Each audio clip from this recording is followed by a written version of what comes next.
جديد ويطلع الكرة هنا بقى ممكن جدا هاتوا خد، لازم يثبت لازم يثبت، انما لعب على طول وممكن هدف، وهدف جميل جميل جميل. هدف الاول للنادي الاهلي، السيد حمدي ضربوا الاوفسايد واكلوها وشربوها الجونه، لان ما حدش يعمل كده ابدا.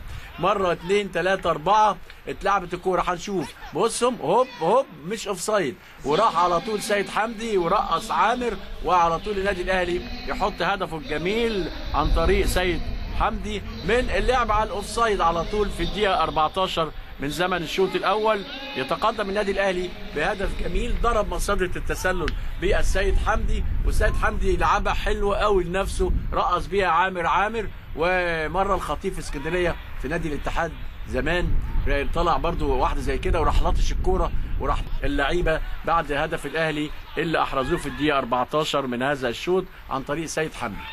الجنب الشمال للنادي الاهلي هو المتزعم الناحيه الهجوميه، والمره الثانيه اهو وعماد وهدف هدف عماد متعب. ده ايه عماد متعب بعد 16 دقيقه تقريبا من زمن الشوط الاول يحرز الاهلي هدفه الثاني.